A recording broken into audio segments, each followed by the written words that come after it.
তারপরে 17 অধ্যায়ে যাচ্ছি। চ্যাপ্টার 2 এখানে বলা হয়েছে, এটা প্রবলেম বলছো, আনফরচুনেটলি এখানে আমি শো করতে পারতেছি না, সাপোর্ট করতেছে না এসে। তো এখানে যেটা বলছে যে x আর y এর মান যেটা পাইছো সেটা ব্যবহার করে f of 4 বের করো। তো x আর y এর মানটা কত হয়? 7x - 8y, 6। ভাইয়া 19 নাম্বার হ্যাঁ জানি আমি, দাঁড়াও আমি কি আছে আমি জানি, আমি একটু লেখাটা দেখতেছি। 14, 3x + 2y। আচ্ছা আমি এবার স্ক্রিনটা করে দিলাম, রিমুভ করে দিলাম।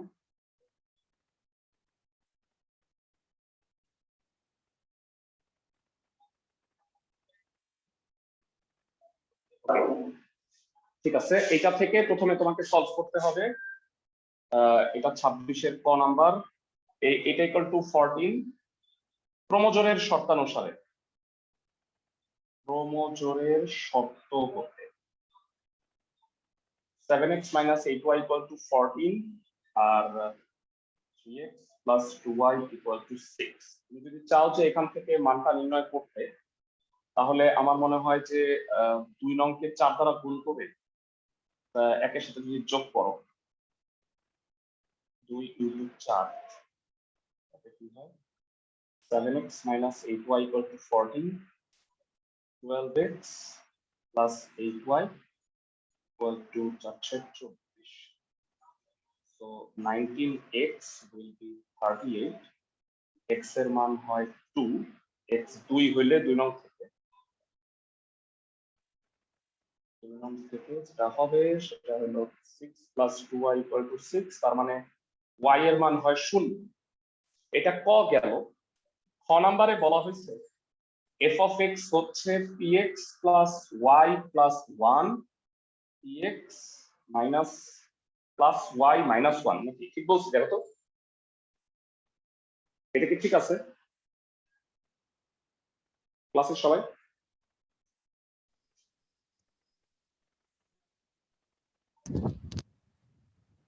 আচ্ছা ভাইয়া এখানে একটা ভুল আছে, এটা কারেকশন করো। এটা f of p হবে, বুঝছো? এটা f of p হবে, এই কারণেই বোধহয় পারতেছি। x আর y এর মানটা ইউজ করো 2p + 1 / 2p - 1। এবার f of 4 বের করতে বলছি, পারবা? 8 + 1 / 8 - 1 মাইনাস y হবে। px - y, তাতে এটা -1 ঠিক আছে? জি স্যার। ওকে, তাতে কিছু যায় আসে না, x এর মান 2 আর y এর মান 0 বসায় দিছি, f of p হবে স্যার। আই হোপ সবাই বুঝতে পারছো, ইজি অঙ্ক। আর কোনটা প্রবলেম হয়েছে? 19 নাম্বার। 19 নাম্বার প্রশ্নটা একটু বলবা? 19 নাম্বার প্রশ্নটাই আমাকে তাহলে একটু বল, আমার কাছে এই মুহূর্তে শীটটা নাই ক্লিয়ার। যে 19 এর প্রবলেম বলছিলা একটু প্রশ্নটা বলো। কোন বিদ্যালয়ে নবম শ্রেণীর শিক্ষার্থীদের 45% হ্যাঁ মিষ্টি, 75% ফল এবং 30% উভয় প্রকারের টিফিন পছন্দ করে। মোট হ্যাঁ এটা করাই দিছি লাস্ট ক্লাসে। তুমি লাস্ট ক্লাস করছো? লাস্ট ক্লাসের রেকর্ডিংটা দেখো, এইটা করাই দিছি হুবহু, মানে 19 নাম্বারটা করাই দিছি।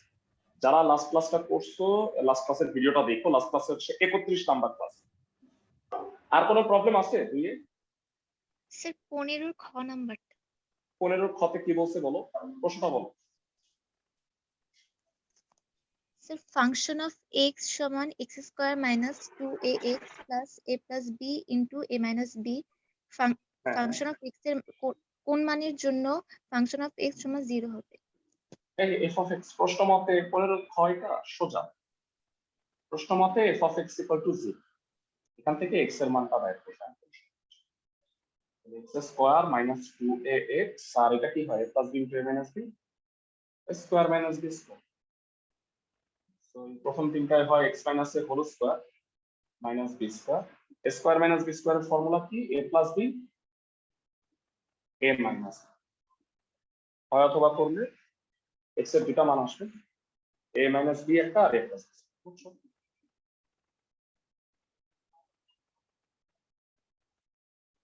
একদমই easy।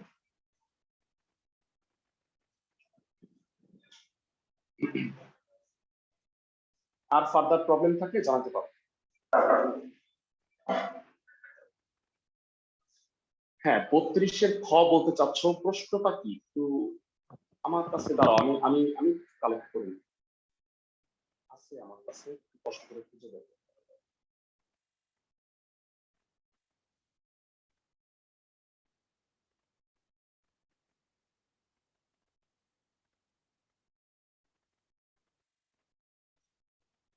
বত্রিশে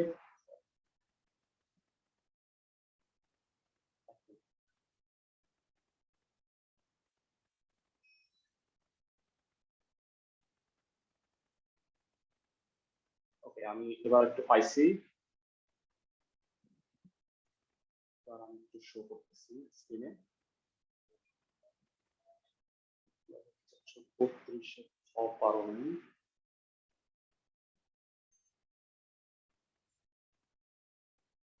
আচ্ছা, 32-এর খ f of x equal to 1/4 x এর মান, আচ্ছা এটা সোজা, f 4 to the power x by 4 to the power x plus 2।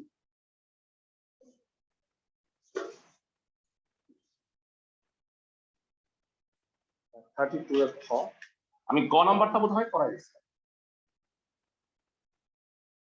প্রশ্ন মতে এটা হলো 1/4, আর গুড করো।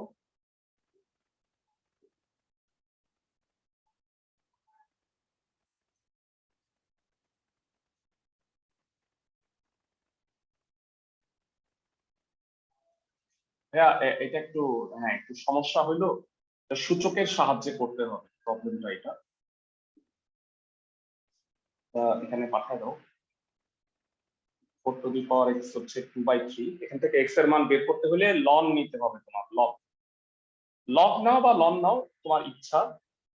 10 ই ভিত্তিক যদি নাও উভয় পক্ষে, বা তুমি উভয় পক্ষে একটা কাজ করতে পারো, 4 ভিত্তিক নিতে পারো, 4 ভিত্তিক, এটা নিলে ভালো হবে। তাহলে হবে কি, এক্সট্রা সামনে আসবে, log 4 log 4 2/3। তো এটা মানে 1, এটা x এর মান।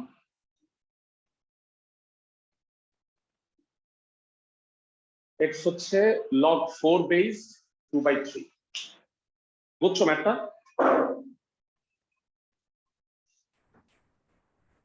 তিন কিভাবে আসলো, মানে 4x থেকে একটা x গেলে কি 3x হয় না?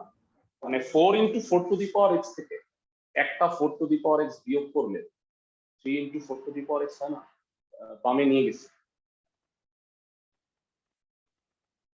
বুঝছো সবাই?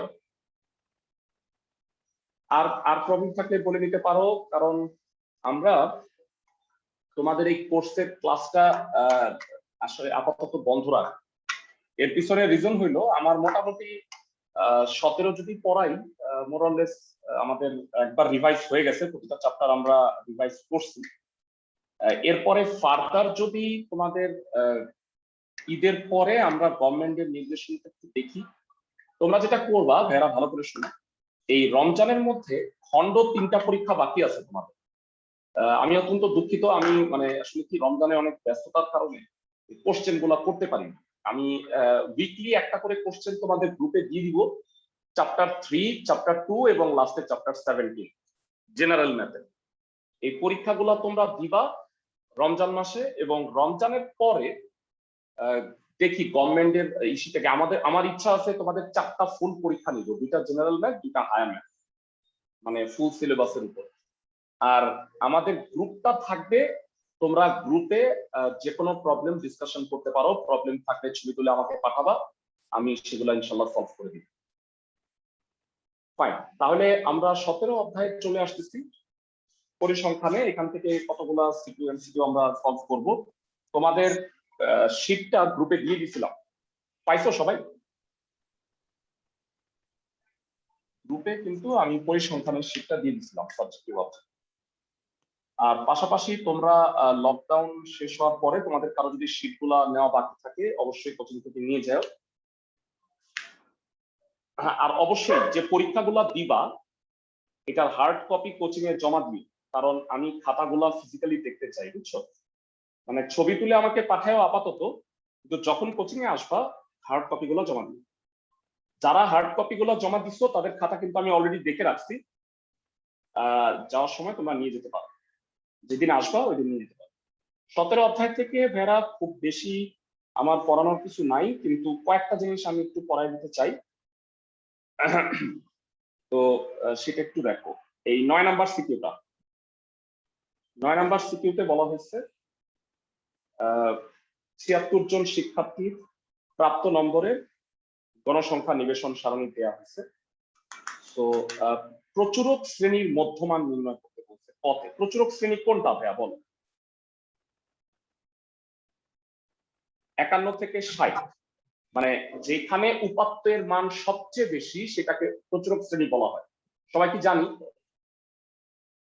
জি স্যার। ওকে, তাহলে এই শ্রেণীর মধ্যমান কত? 51 যোগ 60/2, মানে 55.5। আমার কথা বুঝছো জি স্যার। ক্লাসের সবাই? ওকে, এরপরে আসতেছে মধ্যক নির্ণয়। এরা আসল মধ্যক আর অজীব রেখা এই দুইটা আমরা একটু করে দিই। গ্রাফটার যারা তোমরা আমাকে ডাটাগুলো বলবা, মানে 2, 5, 13, 12, মানে গণসংখ্যাগুলো বললেই হবে। প্রচুরক নির্ণয়, সরি, মধ্যক আর প্রচুরক নির্ণয়ের ক্ষেত্রে আমরা সবাই জানি এটা হলো 9 খ, ক্রমযোজিত গণসংখ্যা সারণী। মধ্যক নির্ণয়ের সারণী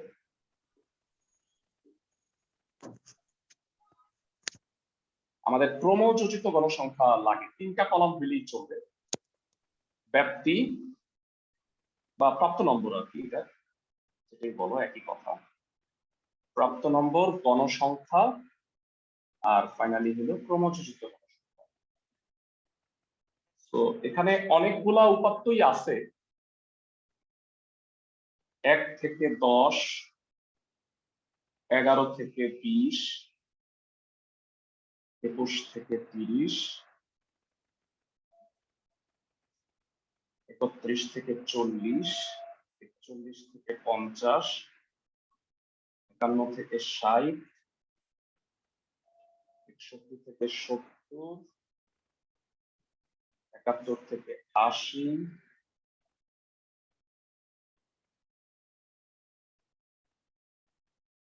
81 থেকে 90, এবং ফাইনালি 91 থেকে 100। যারা একটু বলবা গণসংখ্যাগুলো কি কি? 2, 5, 13, 12, 11, 18, 5, 4, 4, 2। তো এখানে 76, আমরা একটু গণি, 2, 7, 20, 32, 43 আর 18, 61 আর 5, 66 আর 470 আর 474, স্যার একদম নিচের লাইনটা দেখা যাচ্ছে না। তাই না? আমি একটু নামাই দিচ্ছি।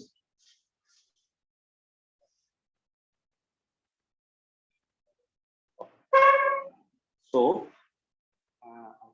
সেটা হলো n equal to হবে 76।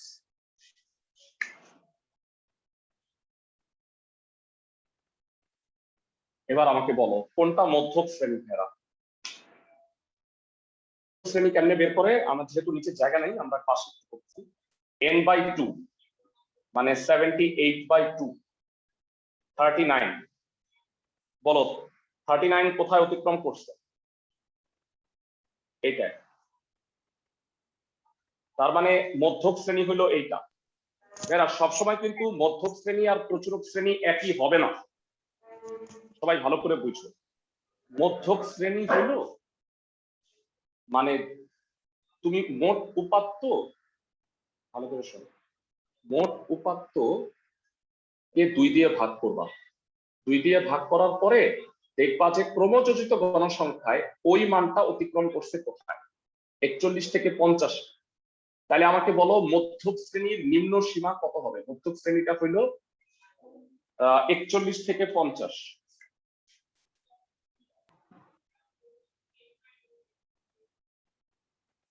এর নিম্ন সীমা কত? এল 41, এন 76, ব্যাপ্তি কত? এইচ 10, আর এরপরে এফএম সর্বোচ্চ গণসংখ্যা কত বলো? 18, আর এফসি এফসি কত বলো তো ভাইরা? মধ্যক শ্রেণীর পূর্ববর্তী শ্রেণীর ক্রমযোজিত গণসংখ্যা। সবাই কি বুঝতেছো ক্লাসের সবাই? মধ্যক শ্রেণীর পূর্ববর্তী শ্রেণীর ক্রমযোজিত গণসংখ্যা। মধ্যক নির্ণয়ের ফর্মুলা কে পার? মধ্যক median L plus n by 2 minus fc into h by fm। L কত? 41 plus n by 2 কত? 38 minus 32 into h হলো 10, fm হলো 18। এটা 6 হয়, 6 আর 18 কাটা 10 by 3 হয়। 10 by 3 হলো 3.33, 44.33 হবে মধ্য। আশা করি সবাই বুঝছো ক্যালকুলেশন। যারা মধ্যক নির্ণয়ের ক্ষেত্রে মনে রাখবা, মধ্যক শ্রেণী ক্রমযোজ মানে এই অঙ্কটা আমি করায় দেওয়ার পিছনে রিজনটাই হলো দেখা গেছে ম্যাক্সিমাম ক্ষেত্রেই মধ্যক শ্রেণীটাই প্রচুরক শ্রেণী হয়, কিন্তু এখানে মধ্যক শ্রেণী হলো 41 থেকে 50 আর প্রচুরক শ্রেণী হলো 51 থেকে 60। পার্থক্য বুঝতে পারছো সবাই?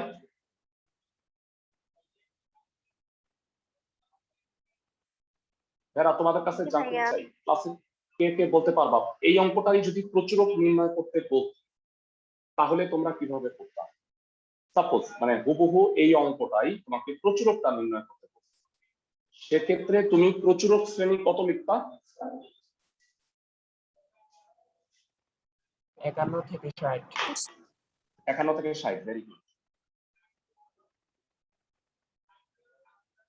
আমি অঙ্কগুলো করাই দেওয়ার পিছনে রিজন হলো যে তোমাদের জন্য কনফিউশনটা না থাকে পরীক্ষার সময়। এল হবে 51 কিন্তু এবার এইচ 10, F1 আর F2 কত বলো? F1 হলো সর্বোচ্চ গণসংখ্যা থেকে তার আগেরটা বাদ, আর এটা সর্বোচ্চ গণসংখ্যা থেকে তার পরেরটা বাদ। তাহলে জানতে চাই প্রচুরকের ফর্মুলা কি? ক্লাসের থেকে পারো? প্রচুরক L plus F1 by F1 plus F2 into H. L plus F1 by F1 plus F2 into H। তো L plus F1 হলো 7, F1 plus F2 13 আর সাথে 20 গুণ 10, এটা 2 হয়। L হলো 51, তো 51 প্লাস হলো 3.5, দ্যাট ইজ 54.5। হোপফুলি সবাই বুঝছো। এখানে একটা বিষয় হলো আমরা কিভাবে বুঝলাম যে প্রাপ্ত নম্বর সরি এইচ এর মানটা 10? এখানে একটা কথা আছে, আমরা 1 থেকে 10, তারপরেরটা হলো 11 থেকে 20। এটা কি তোমার বিচ্ছিন্ন নাকি অবিচ্ছিন্ন শ্রেণীসীমা কি বলতে পারবে? বিচ্ছিন্ন। বিচ্ছিন্ন হইলে কি করতে হয়? লাস্টেরটা থেকে আগেরটা বিয়োগ করে 1 যোগ করতে হয়। মানে 10 থেকে 1 বিয়োগ করলে 9 যোগ 1। এটা হলো মানে উপাত্তের মানে ধরো যে প্রত্যেকটা উপাত্তের পরিধি বা আমি বলতে পারি শ্রেণী বিস্তার। কিন্তু ভেরা এটা যদি 1 থেকে 10 বা এরকম হইতো, হ্যাঁ 1 থেকে 10, 10 থেকে 19 সাপোজ এমন আছে, সেক্ষেত্রে তুমি 10 থেকে 1 বিয়োগ করলে কত পাইতেছো? 9। 9 কিন্তু শ্রেণী বিস্তার হইতো। অবিচ্ছিন্ন এর ক্ষেত্রে 1 যোগ করতে হয় না, বিচ্ছিন্ন এর ক্ষেত্রে 1 যোগ করতে হয়। মনে থাকবে সবার? এইচ নির্ণয়ের ক্ষেত্রে এই কনফিউশন সবার থাকে, এই কনফিউশনটা দূর করে নাও। ক্লাসে সবাই কি আমার কথা বুঝছো? হ্যাঁ, আবার একটু বলবেন। মানে অবিচ্ছিন্ন শ্রেণীসীমার ক্ষেত্রে মানে তুমি উপাত্তের সর্বোচ্চ মান থেকে জাস্ট সর্বনিম্ন মানটা বিয়োগ করলেই চলবে, 1 আর যোগ করতে হবে না। কিন্তু এইটা যদি বিচ্ছিন্ন হয় তাহলে সর্বোচ্চ থেকে সর্বনিম্ন বিয়োগ করে 1 যোগ করবা।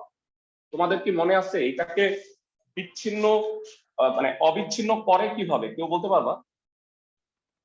মানে এইটাকেই আমরা কিভাবে লিখি বলতো অবিচ্ছিন্ন শ্রেণীসীমার ক্ষেত্রে? 0.5 10.5 এটা লেখো না অবিচ্ছিন্ন শ্রেণীসীমা। সবাই বুঝতেছো? এটা লেখো না। এখন বলো এইটার ক্ষেত্রে ব্যাপ্তি 10, এইটার ক্ষেত্রেও ব্যাপ্তি 10ই হওয়ার কথা না? তাহলে 10.5 থেকে 0.5 বাদ দিলে কত হয় বলো? 10 হয়। আমি কি বুঝাইতে পারছি? অবিচ্ছিন্ন এর ক্ষেত্রে শ্রেণীর উচ্চ সীমা মাইনাস শ্রেণীর নিম্ন সীমা, এটাই হলো শ্রেণী বিস্তার। ক্লাসের সবাইকে কি বুঝাইতে পারলাম? ভালো করে উদ্দীপককে খেয়াল করো যে অবিচ্ছিন্ন দেয়া আছে নাকি বিচ্ছিন্ন দেয়া আছে। তবে তোমাদের বইয়ে 90% কেসে বিচ্ছিন্ন শ্রেণীসীমায় দেয়া থাকে। ঠিক আছে? ওকে, সো গ নাম্বারটা কি বলছে দেখো। তোমরা সাধারণত আয়তলেখ আর গণসংখ্যা বহুভুজ আঁকতে খুব একটা প্রবলেম হয় না, কিন্তু অজীব রেখাটা নিয়ে একটু কনফিউশন আছে। আমরা সবাই জানি আয়তলেখ আঁকতে হইলে কি করতে হয়, অবিচ্ছিন্ন শ্রেণীসীমা বের করে নিতে হয়, কিন্তু অজীব রেখার ক্ষেত্রে তা করতে হবে না তোমার। দেখো 1 থেকে 5, তারপরে 1 থেকে 10, 11 থেকে 20। তো তোমরা গ্রাফটা নিবা, তোমরা কিন্তু পরীক্ষায় পাবা হাফ গ্রাফ। তো হাফ গ্রাফের ক্যালকুলেশন গুলা কিভাবে করে তোমাদের বইয়ের অঙ্কের ভিডিও লেকচার গুলা কিন্তু গ্রুপে দিয়ে দেওয়া হয়েছে, পাইছো সবাই? বইয়ের অঙ্কের ভিডিও লেকচার গুলা আমি গতকালকে গ্রুপে দিয়ে দিছি, যারা বইয়ের অঙ্কগুলা দেখে নিতে চাও একবার ডিভাইস দিয়ে নিতে পারো। সবাই বুঝছো? জি স্যার। আর আমরা তোমার যদি আমাদের যে 9টা চ্যাপ্টার আছে, জেনারেল ম্যাথের 5টা আর হায়ার ম্যাথের 4টা, এই 9 অধ্যায়ের কোনোটার বইয়ের অঙ্কের ক্লাস লাগে আমাকে গ্রুপে জানাইলে আমি দিয়ে দিব। সবাই বুঝছো? তুমি যদি মনে করো আমি রিভাইজ দিব ভাইয়া বইয়ের অঙ্কগুলো, বলো ভাইয়া, বলো। আচ্ছা যাই হোক, তো এই চিত্রটারই তোমরা ক্রমজনিত গণসংখ্যাগুলো একটু মনে রাখবে। এই চিত্রটার আমরা অজীব রেখা আঁকব এবং সবসময় মনে রাখবা এখানে 1 বর্গ ঘর সমান 2 একক ধরে করতে হবে, কারণ 100 পর্যন্ত দেওয়ার মতো ক্যাপাসিটি কিন্তু গ্রাফ পেপারে আমার নাই, হাফ গ্রাফ যেহেতু পাবো।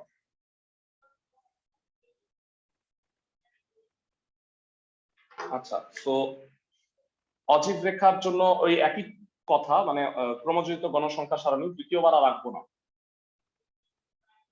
আমরা একটু বাম থেকে আঁকি, যথাসম্ভব বাম থেকে। এই হলো স্থানাঙ্কের অক্ষ। তোমরা জানো যে বাম পাশে 5 ছাড়বা আর নিচ থেকে 5, ম্যাক্সিমাম এতটুকু ছাড়বা, এর বেশি তোমরা অক্ষে ছাড়বা না। এখান থেকে 5 ঘর বামে আর এখান থেকে 5 ঘর উপরে নিচ থেকে। সবাই কি আমার কথা বুঝতেছো? জি স্যার। গ্রাফ পেপারটার বাম থেকে 5 ঘর ডানে আর নিচ থেকে 5 ঘর উপরে। তো এখানে একদম শুরু থেকেই যেহেতু, তো এতে 10, 20, 30, 40, 50, 60, 70, 80, 90, 100 হয়ে গেল। আর এখানে হইলো, এখানেও তাই 10, মানে এখানে 5-এ হয়ে যাবে 10, 10, 20, 30, 40, 50, 60, 70, 80। আচ্ছা ভেড়া, এবার বলো এদিকে কি থাকে অজীব রেখার ক্ষেত্রে? শ্রেণীর উচ্চ সীমা, তাই না? আর এই বরাবর কি থাকে? যোজিত গণসংখ্যা। হ্যাঁ, ক্রমযোজিত গণসংখ্যা।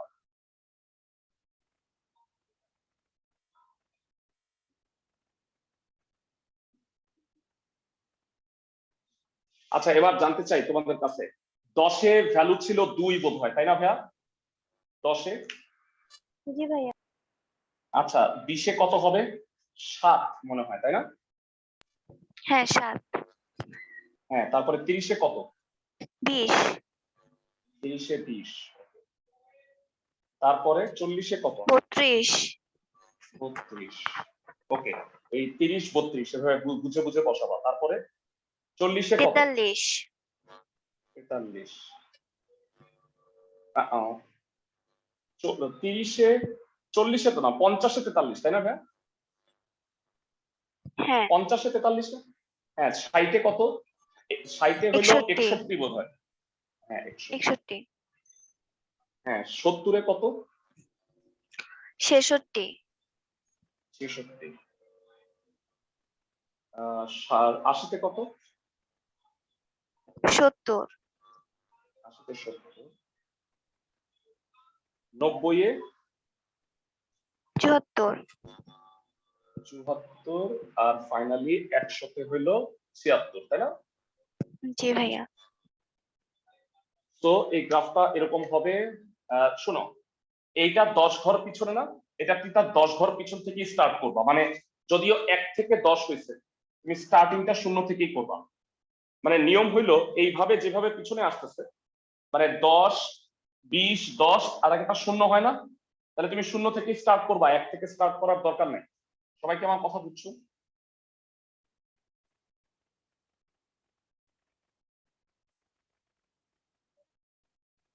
এই হলো অজীব রেখা, কিন্তু অজীব রেখার প্রতিটা বিন্দুর স্থানাঙ্ক তোমাকে বলে দিতে হবে। 100,76, 90,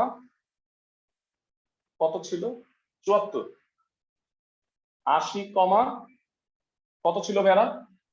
66 63, তারপরে 70,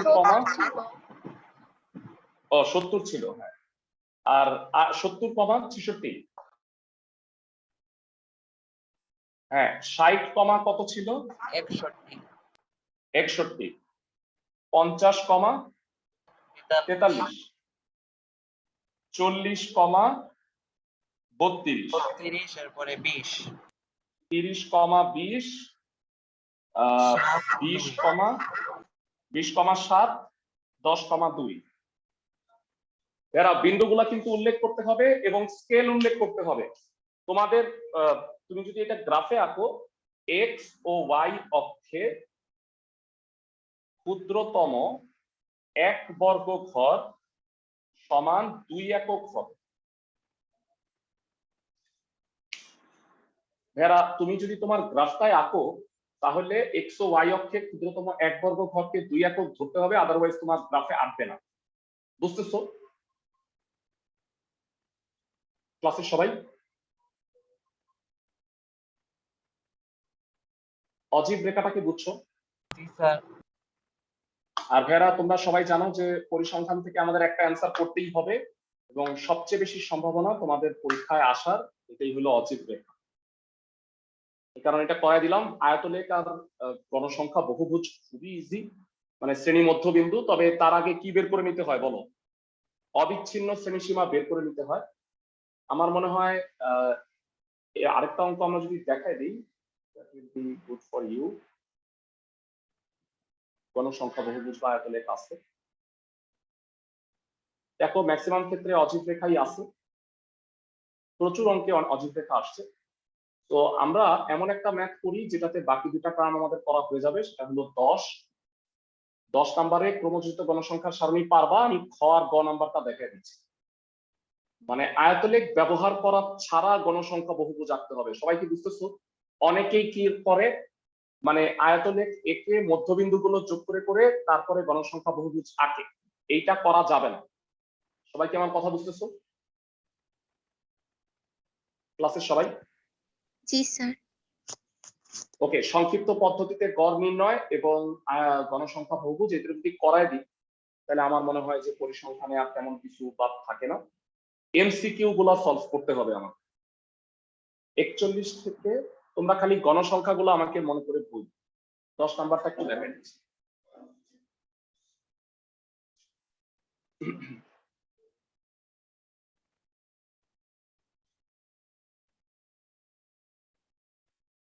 10-এর 6 নাম্বার কি বলছে?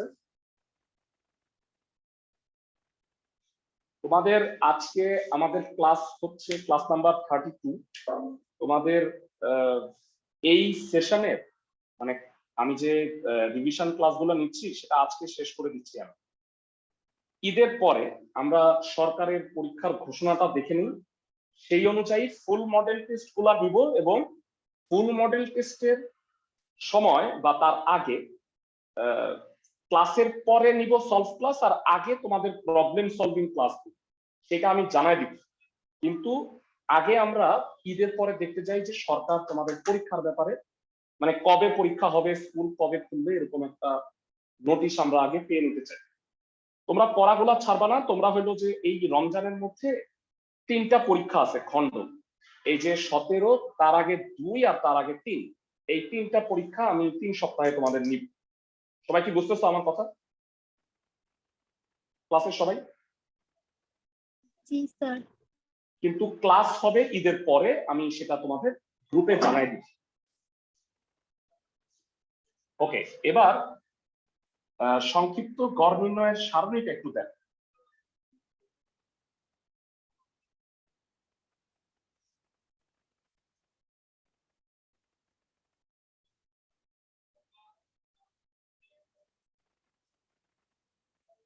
প্রাপ্ত নম্বর, তারপরে গণসংখ্যা এফআই, দুঃখিত, গণসংখ্যার আগে শ্রেণী মধ্যবিন্দু দিই, শ্রেণী মধ্যবিন্দু xi, গণসংখ্যা fi, বিচ্যুতি সংখ্যা ui, সূত্র কি? xi minus a divided by h, fi ui। প্রাপ্ত নম্বর 41 থেকে 50, এরকম করে 100 পর্যন্ত, তাই না? আমাকে একটু বল, কারো কাছে কি শিক্ষা আছে? আমাকে বলো, 100 পর্যন্ত না?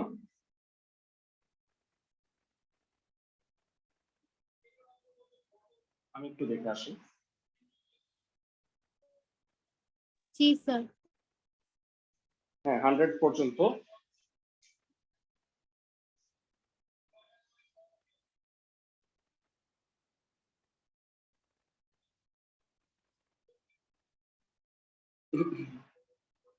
দশ নম্বর সিকিউরিটি একটু দেখে নিচ্ছি। তো বলছে 4, 6, 8, 10, 7, 5, 4, 6, 8, 10, 7, 5। আর মধ্যবিন্দু গুলা কি কি? 45.5, 55.5, 65.5, 75.5, 85.5। ইউআই হচ্ছে সর্বোচ্চ গণসংখ্যাকে দিতে হয় কত? 0, তারপরে -1, -2, -3 আর ক্রমান্বয়ে 1, 2। এন এর মান কত হবে? 10, 18, 28 আর হচ্ছে 40। এফআই ইউআই কত হবে? -12, -12, -8, 0, 7, 10। সামেশন অফ এফআই ইউআই কত হয়? -32, 22, -15 হয়, তাই না? আমি কি ঠিক বলছি? -15 বোধহয় হয়। বলো এ কত? এখানে সর্বোচ্চ যেটা গণসংখ্যা সেখানকার শ্রেণী মধ্যবিন্দুকে কি বলা হয়? অনুমিত গড় এ। সবার মনে আছে যারা ক্লাসে সবার? জি স্যার। ওকে, তাহলে গড় কি হবে? সংক্ষিপ্ত পদ্ধতিতে গড় জানা আছে, গড় ইকুয়াল টু x বার সমান a plus summation of fi ui by n into h। এ হচ্ছে 75.5, সামেশন অফ fi ui হচ্ছে -15 বাই 40 ইনটু h কত? 10। তো এটা ভাগ করলে 4 হয়, 15কে 4 দিয়ে ভাগ করলে 7.5, 3.75, তাহলে এটা 71.75 বোধ হয় হবে, তাই না? একটু দেখো তো মিলা।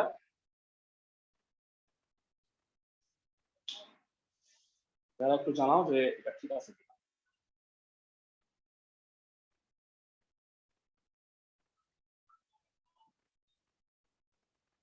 যারা অ্যান্সারটা কি ঠিক আছে একটু মিলে দেখ।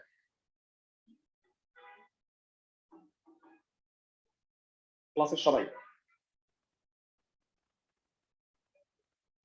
জি মানে ভাইয়া। তোমরা একটু বিয়োগফলটা ক্যালকুলেটরে করো, ঠিক আছে? ওকে জি স্যার ঠিক আছে। ওকে, এবার আমরা এই বিশের আয়তলেখ গণসংখ্যা বহুভুজ আঁকবো। আয়তলেখ আকার ছাড়া আমরা জানি যে গণসংখ্যা বহুভুজে এক্স অক্ষে থাকে শ্রেণী মধ্যবিন্দু আর ওয়াই অক্ষে থাকে গণসংখ্যা। তো এবার আমরা গণসংখ্যা বহুভুজটা এঁকে দেখাবো। আশা করি সংক্ষিপ্ত পদ্ধতিতে গড় নির্ণয় মানে যেগুলো পরীক্ষায় আসবে আমি আজকে মোটামুটি করাই দিলাম তোমাদের, এর বাইরে মরম বেশি আসে না। ভালো করে যেটা পড়বা সেটা হলো পরিসংখ্যানের প্রথম 3টা পেজ রিডিং পড়বা। কেন্দ্রীয় প্রবণতা কি, মানে কোনগুলা বিচ্ছিন্ন চলক অবিচ্ছিন্ন চলক, সুন্দরভাবে এই জিনিসগুলো একটু পড়ে নিবা, অবজেক্টিভ আসে এখানে। আচ্ছা 10-এর গ নাম্বার। তো আমার আর নতুন করে গ্রাফ আঁকা লাগবে না, মানে ছক তো আমরা আগেই করছি। তো এখানে যেটা করতে হয় তুমি একটু ভেঙে দিবা, ভেঙে এটাকে কত লিখবা বলো। 45.5 দিয়ে শুরু হয়েছে, তার আগেরটা হলো 35.5, 45.5, 55.5, 65.5, 75.5, 85.5, 95.5। আর তারপরের যেটা বেসিক্যালি আরো 10 ঘর পরে 105.5, কিন্তু সেটা মেনশন করার দরকার নেই, মেনশন করো না সেটা, কারণ প্রাপ্ত নম্বর 100, 100-র মধ্যে 105 তো আর কেউ পাবে না। আচ্ছা বলো এই বরাবর কি থাকে। আচ্ছা এইখানে যেটা করবা যে এটাকে গুণ করবা মিনিমাম 2 বা 3 দ্বারা। সাপোজ এটা 5, 10 না সরি আমি একেবারে এই দিয়ে দেখাই, মাত্র 10টা যেহেতু 1, 2, 3, 4, 5, 6, 7, 8, 9, 10, 10ই হাইয়েস্ট। তো এই বরাবর শ্রেণী মধ্যবিন্দু, আর এই বরাবর শ্রেণী গণসংখ্যা। বলো ভেড়া 45.5-এ গণসংখ্যা কত ছিল? 45.5-এ গণসংখ্যা কত ভেড়া? 2, 4 4 ওকে 4। তারপরে 55.5-এ কত? 6। তারপর 8 8, তারপর একটা 10। ওইটা মোটামুটি সরল রৈখিক ভাবে উঠছে। তারপর এটা কি হবে? 7 7। 75-এ 7, 85-তে 7 নাকি 75-এ 7? 85 85-তে। আর 95-তে কত? 5 তো মোটামুটি আন্দাজ করে আঁকলাম। এবার যেটা করবা যে 35 থেকে 0 এই রেখাগুলা তোমাদের অনেক স্কুলের সাবজেক্টের ভাষ্য অনুযায়ী এই রেখাগুলা খালি হাতে যোগ করা উচিত। আমার মতে না, মানে এরকম কোনো আসলে ব্যাখ্যা কোথাও আছে আমি জানি না, আমি বইও পাই নাই। তো অবশ্যই লাইন টু লাইন স্কেল দিয়ে যোগ করো, এটাই ভালো। এইখানেও যথারীতি বিন্দুগুলা দিয়ে দেওয়াটা ভালো আমাদের জন্য। 45.5, 4, 55.5, 6, 65.5, 8। ভাই শ্রেণী বিন্দুতে এখানে 100.5 কি দেওয়া লাগবে? না না না, লাস্টেরটা দেওয়া লাগবে না, লাস্টেরটা লেখা লাগবে না। 10, 85.5, 7। আর এটা কি 5 ছিল তাই না? 95.5, 5 না? ওকে, তো এখানে যেটা লিখবা এই বরাবর কি আছে, এক্স অক্ষে 1 বর্গ ঘর সমান 1 একক। এটা আমার এখানে জায়গা নাই, আমি এখানে লিখতেছি, তোমরা নিচে লিখবা। এক্স অক্ষ বরাবর ক্ষুদ্রতম 1 বর্গ ঘর সমান 1 একক, আর ওয়াই অক্ষ বরাবর ক্ষুদ্রতম 3 বর্গ ঘর সমান 1 একক নিও, তাইলে তোমাদের চিত্রটা সুন্দর হবে। বুঝছো? মানে 1 মানে হয়ে যাবে 3, তাহলে 10 হয়ে যাবে 30। বুঝতে পারছো ক্লাসের সবাই? স্যার শেষ বিন্দু কি এক্স অক্ষে যে কোনো জায়গায় যুক্ত করলেই হবে? না ভাইয়া, 10 ঘর পরে, মানে যেভাবে তুমি গেছো না সেই সিকোয়েন্সে 10 ঘর পরে দিবা। বুঝছো? মানে আমি একটু ভুল লিখছি, 10 ঘর দিলে মনে হয় তোমার জায়গা হবে না। 1 বর্গ ঘর সমান 2 একক, মানে 5 5 করে দিবা। 10 গেছো কিন্তু লিখবা 5। বুঝতেছো? 10 ঘর নিলে 1 বর্গ ঘর 1 একক নিলে এর সঙ্গে তোমার জায়গা হবে না। তাইলে এতটুকু 5 5 5 5 করে যাবা, 95 এর পরে 5 ঘর পরে লিখবা, কিন্তু এটার মানটা লিখবা না, 105.5 লিখো না। সবাই বুঝতেছো? জি ভাইয়া। বইয়েও লেখে নাই, আমরা সেটা ফলো করলাম, কারণ হলো যে প্রাপ্ত নম্বর 100, 100 থেকেও 105 পাবে না। ওকে, স্যার প্রাপ্ত তাইলে নম্বর না থাকলে কি লেখা লাগবে? প্রাপ্ত নম্বর না থাকলে লিখতে পারো, কিন্তু তোমাদের বইয়ে করছে কি, প্রথম মানটাও লেখে নাই, শেষ মানটাও লেখে নাই, মানে মাঝখানের ভ্যালুগুলো নিচ্ছে। আমার কথা বুঝছো? মানে তুমি এই টেকনিকটা অ্যাপ্লাই করো। মানে ধরো যে কমিটি করে লিখতে গেলে পরে আবার স্যার নাম্বার কাটতে পারে, দরকারই নেই লেখার, মানে লাস্টেরটা ফার্স্টেরটাও ইনফ্যাক্ট খালি রাখো। ঠিক আছে, মাঝখানের গুলো যেগুলো ভ্যালু আছে সেগুলো শুধু লিখবা। আমার কথা বুঝছো? কিন্তু ইকুয়াল ডিস্টেন্স থাকতে হবে, এটা মনে রাখবা। সবাই কি আমার কথা বুঝছো? জি স্যার। আচ্ছা, আমাদের সাবজেক্টিভ অংশ মোটামুটি হয়ে গেল।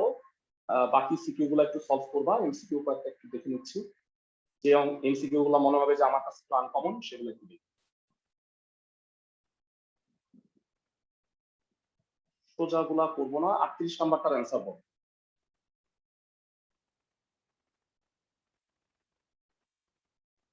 কোনটা কারেক্ট? 1 আর 2 প্রচুরক আছে এই উপাত্তে? এরা এই উপাত্তে কি প্রচুরক আছে?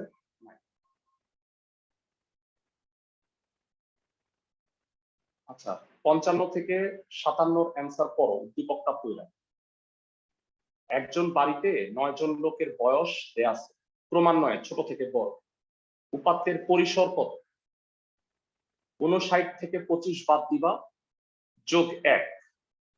বিচ্ছিন্ন উপাত্তের 60 ও তাই, ও আল্লাহ, হ্যাঁ হ্যাঁ হ্যাঁ, তাহলে 60 থেকে 25 বাদ দিবা। 60 থেকে 25 বাদ দিলে হয় 35, তার সাথে 1 যোগ করবা, তাই না? ঠিক আছে। মধ্যক কত? ছোট থেকে বড় সাজাও। ছোট থেকে বড় আমার মনে হয় সাজানোই আছে, খালি 60 এর লাস্টে দিলেই হয়, তাই না?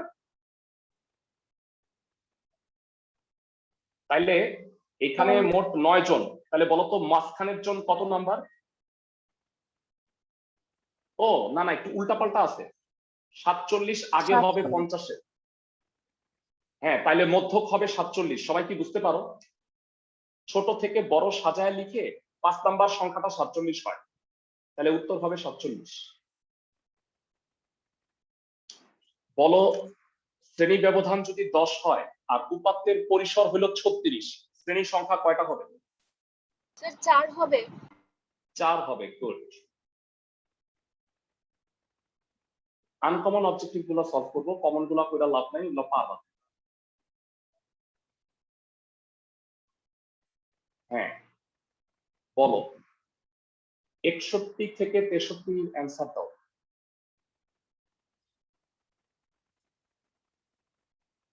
শ্রেণীব্যাপ্তি সামনেতে উপস্থাপিত উপাত্তের শ্রেণীব্যাপ্তি কত? স্যার 10। 10, very good. প্রচুরক শ্রেণীর নিম্ন সীমা, প্রচুরক শ্রেণীর নিম্ন সীমা 61। 61। 25তম উপাত্তটি কোন শ্রেণীতে অবস্থিত? 25 নাম্বার, 6 আর 18 এইটা যোগ করলে হয় 34, তার মানে 51 থেকে 60-এ, তাই না? তৃতীয় শ্রেণীতে। সবাই বুঝতেছো? মানে ক্রমযোজিত গণসংখ্যা বের করবা, বের করে দেখবা কোথায় 25-কে ওভারটেক করছে। সবাই আমার কথা বুঝছো? ক্লাসের সবাই কি বুঝছো? ক্রমযোজিত বের করবা। 6 আর 12-তে 18, 18 আর 16-তে 34। বলো এইখানে ওভারটেক করছে না? জি স্যার। 70 থেকে 72 বল। F1 কত? 3। শ্রেণীব্যাপ্তি কত? এরা এখানে দেখো, এটা কি বিচ্ছিন্ন না অবিচ্ছিন্ন? বিচ্ছিন্ন। বিচ্ছিন্ন, তাহলে 10 হবে না উত্তর? মানে 39 থেকে 40 গেলে 9 যোগ 1, শ্রেণীব্যাপ্তি 10। আর মধ্যক শ্রেণী কোনটা ভাইয়া? মানে মোট কত এখানে? 12, 22, 30। 30-কে 2 দিয়ে ভাগ করলে হয় 15। 15 ওভারটেক করছে কোথায়? 50 থেকে 59-এ, তাই না ভাইয়া? সবাই কি বুঝতেছো? মধ্যক শ্রেণী প্রচুরক শ্রেণীর মধ্যে পার্থক্য আছে, ভালো করে অবজেক্টিভ গুলো সলভ করবা। আরো কিছু বাকি আছে, আমি সেটা দেখাই দিচ্ছি। আমি আবার আগে থেকে দিলাম।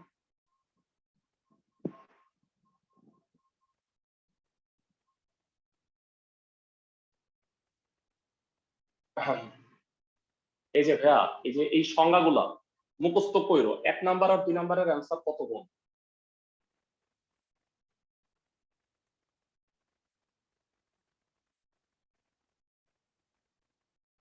যতগুলা উপাত্ত থাকে সেটা গণসংখ্যা, আর এটা হলো কেন্দ্রীয় প্রবণতা। বুঝতেছো ক্লাসের সবাই? জি স্যার। এ কে কি বলা হয় বলতো? এ আনুমানিক গড়। আনুমানিক গড় বা অনুমিত গড়, যেটাই বল।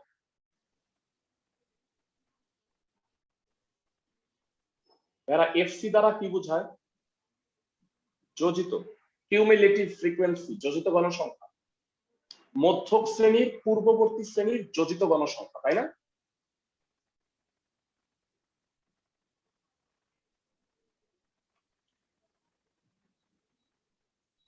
ক্লাসের সবাই বলো, এন যদি বিজোড় সংখ্যা হয়, মধ্যপদ কয়টা হয় ভেরা? স্যার 3 নাম্বারটা হবে। হ্যাঁ, n+1। Very good. n+1/2 তম পদ। স্যার 9 গেল কি 3 হবে না? 9 এর অ্যান্সার। উপাত্তে ব্যবহৃত সংখ্যা সমূহকে ডেটা বলা হয়, কারেক্ট। উপাত্তে ব্যবহৃত সংখ্যা সমূহ হলো ডেটা। আচ্ছা, 11 নাম্বারটার অ্যান্সার বলো তো দেখি। 1 থেকে 11 পর্যন্ত বিজোড় সংখ্যার গড়। তোমরা কি জানো যে 1 থেকে 21 পর্যন্ত বিজোড় সংখ্যার সমষ্টি কত? তোমাদের একটা চমৎকার জিনিস শিখাই। মানে 1 থেকে 21 পর্যন্ত বিজোড় সংখ্যা আছে কয়টা বলো তো ভাইয়া? কেউ বলতে পারবা? 1 থেকে 21 পর্যন্ত বিজোড় সংখ্যা আছে কয়টা? 10টা। সবাই কি আমার কথা বুঝতেছো? না, 11টা আছে বোধহয়, তাই না? 1 থেকে 20 পর্যন্ত 11টা আছে না? 21 পর্যন্ত। হেরা, তোমাদের একটা জিনিস শিখাই, ইন্টারেস্টিং জিনিস, শুনে রাখো, জীবনে কাজে লাগে। প্রথম 3টা বিজোড় সংখ্যা যোগ করলে কত হয় বলবা?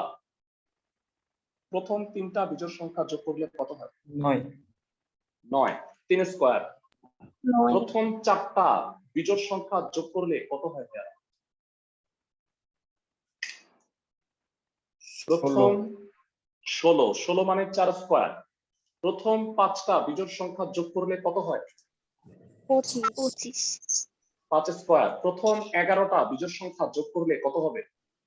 121। 121 কে 11 দিয়ে ভাগ করো, কত হয়? 11।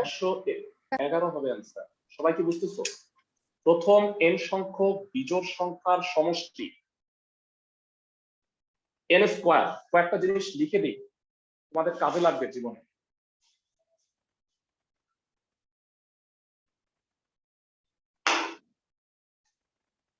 সবাই তো এইটা জানো, কত n into n plus one divided by 2। বিজোড় গুলা যোগ করলে কত হয় জানো? n square. জোড় গুলা যোগ করলে কত হয় জানো? n into n plus one. প্রথম n সংখ্যক স্বাভাবিক সংখ্যার বর্গের সমষ্টি সবাই জানো, কত হয়? n plus one twice n plus one divided by 6। প্রথম n সংখ্যক বিজোড় সংখ্যার বর্গের সমষ্টি কত জানো? মুখস্থ রাখো, n into 4n square minus 1 divided by 3। তোমরা এই দুইটা বোধহয় জানো, বাকি তিনটা একটু লিখে রাখতে পারো, অবজেক্টিভে কাজ লাগবে। বলো ভাইয়া, বলো ইমন, কোনো প্রশ্ন আছে? স্যার 9 নাম্বারটাতে এই যে দেওয়া উপাত্তে ব্যবহৃত সংখ্যাসমূহকে কি বলা হয়? এটা বইয়ে দেওয়া যে উপাত্তে ব্যবহৃত সংখ্যাসমূহ চলকের মান নির্দেশ করে, তাহলে এটা চলক হবে না? চলকের মান চলক নির্দেশ করে না ভাইয়া, চলকের মানটাই ডেটা। বুঝতে পারছো? চলকের মানটাকে ডেটা বলে। চলক তো ভাইয়া এক্স ওয়াই, আমার কথা বুঝছো? চলকের মানই উপাত্ত, মানে উপাত্ত বা বাংলায় বলা হয় ডেটা। বুঝেছি।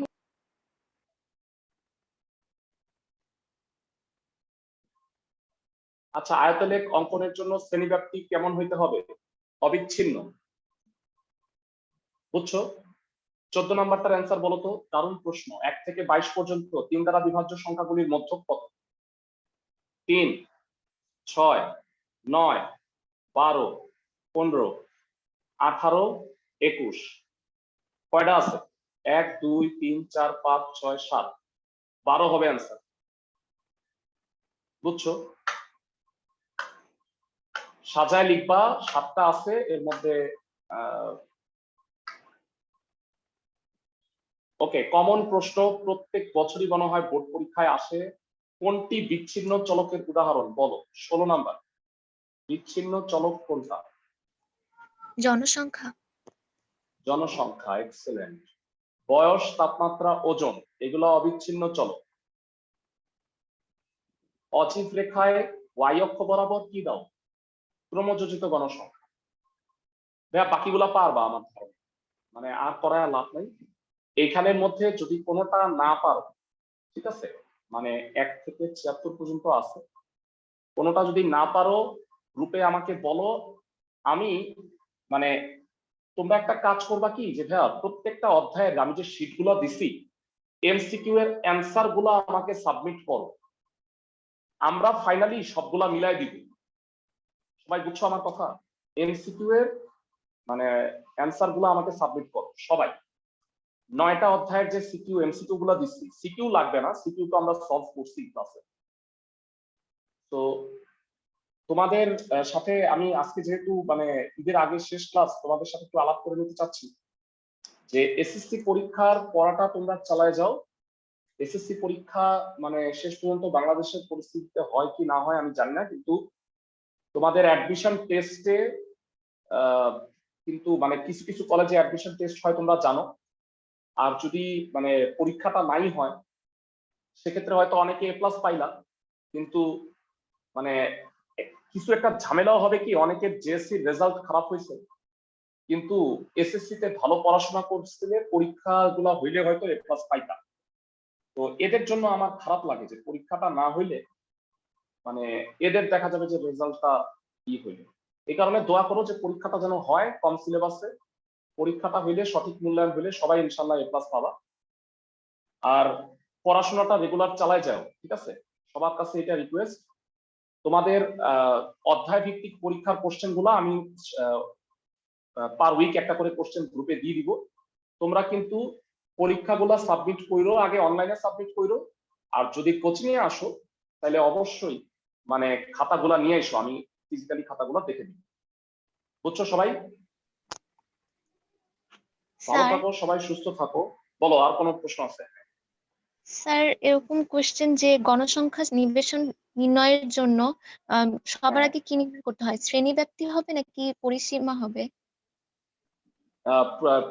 পরিসর নির্ণয় করতে হবে, তারপরে তুমি তো শ্রেণী ব্যাপ্তি করে শ্রেণী সংখ্যা নির্ণয় করবা, তারপরে তুমি শ্রেণী ব্যাপ্তি নির্ণয় করবা ট্যালি করে। এই কারণে আগে পরিসর হবে, বুঝছো? মানে চার্টটা করার জন্য তো তোমাকে আগে শ্রেণী সংখ্যা নির্ণয় করতে হবে, বুঝছো? জি ফাইন, ভালো থাকো। যে কোনো প্রশ্ন থাকলে গ্রুপে করতে পারো, গ্রুপটা ওপেন থাকবে, গ্রুপে আমাদের ডিসকাশন চলতে থাকবে। প্রবলেম থাকলে সেগুলো গ্রুপে পাঠাও, আমরা সলিউশন করে আমরা আবার ইনশাল্লাহ ফিডব্যাক দেওয়ার চেষ্টা করব। সবাই ভালো থাকো।